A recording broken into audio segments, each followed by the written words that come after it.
যখন ও বলছে তুমি আমার থেকে চলে গেলে কি আমার বদনাম করো, তোমার উপরে আল্লাহ ঠাড়া পড়বে। ঘটনা থাকতাম বলতে বললো ইকরা নিজে বলেছে আমার। তো আশা করি ওই ট্রিটমেন্টটা কমপ্লিট হলে সে পুরোপুরি সুস্থ। বরদোয়া দিও না, বরদোয়া দিলে তোমার সন্তানের গায়ে লাগে। মানে একটু হালকা পাতলা যদি কোনো কাজ থাকে এটা হলো ডার্জেন মেথড, বাট হচ্ছে আমি পুরোপুরি সুস্থ। অবশ্যই ওইটা সুস্থ, তবে একটু কনফিউজ আছে, যার জন্য একটা ট্রিটমেন্ট বাকি আছে। সেই ট্রিটমেন্টটা বাংলাদেশ হবে না, সেটার জন্য ইন্ডিয়াতে যাইতে হবে। তো ওইটা প্রসেসিং প্রায় শেষ, তো একটা সময় করে ওখানে যাব, ডক্টরের সাথে কথা হয়েছে। তো আশা করি ওই ট্রিটমেন্টটা কমপ্লিট হলে সে পুরোপুরি সুস্থ। সামনে কিছু করেন, মানে পিছনে নিয়ে পড়ে থাকলে তো সামনে আগাইতে পারবে।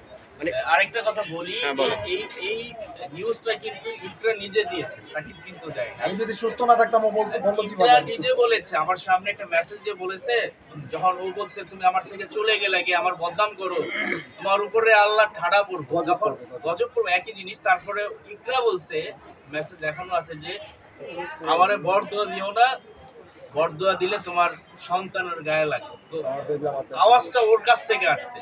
এখন ও কি বলছে ও ভালো জানে। সুস্থ আছে এখন। আমার একটা ট্রিটমেন্ট, আপনার আঙ্গুলটা তো জোড়া লাগছে, আপনার আঙ্গুলটা কাজ করতেছে এখন। আপনার যদি এখানে একটু হালকা পাতলা যদি কোনো কাজ থাকে এটা হলো ডার্জেন মেথড, বাট হচ্ছে আমি পুরোপুরি সুস্থ আছি শারীরিকভাবে। বুঝাবো যে আমি সুস্থ আছি। এখন বাচ্চা হলে তারপরে হয়তো এইভাবে নেগেটিভ মাইন্ডে ভাই টানা আস্থা করেন না। আমাদের ভালো কাজগুলো হচ্ছে এই করেন, ভালো লাগলে প্রচার করেন, আর না হয় মানুষের ওই যে নেগেটিভ সাইড নিয়ে পড়ে থাকেন না সারা জীবন। অপারেশনটা বাকি আছে, এটা আমি না করলেও চলতে পারে। আমার যেটা মানে যেভাবে ডক্টর আমাকে রিলিজ দিয়েছেন, আমি ওই অপারেশনটা আমার ইচ্ছা, আমি যদি করলে করি আর না করলে আর হচ্ছে কি, ডক্টর রিলিজের সময় আমি ছিলাম এখানে, ঢাকা মেডিকেল কলেজ হসপিটালে যারা বড় ডক্টর ছিল, পরিচালক ছিল, তাদের সাথে কথা হয়েছে। ওনার যে কন্ডিশন, সেই কন্ডিশনে উনি বিয়ে করলে বাচ্চা কনসেপ্ট করবে। হ্যাঁ, বাচ্চা কনসেপ্ট করবে, এটা নিঃসন্দেহে ডক্টর বলে দিয়েছে। আর কি এখানে তার বিষয়ে আর ক্লিয়ার করে বাকি আছে? বলতে গেলে সে পুরোপুরি সুস্থ। আমার ফ্রেন্ড হওয়ার যোগ্য না। একটা ভিডিওতে দেখবেন আমি জিন্স প্যান্ট পরা ছিলাম, ওই কথাটাই তো ভুল বলছি।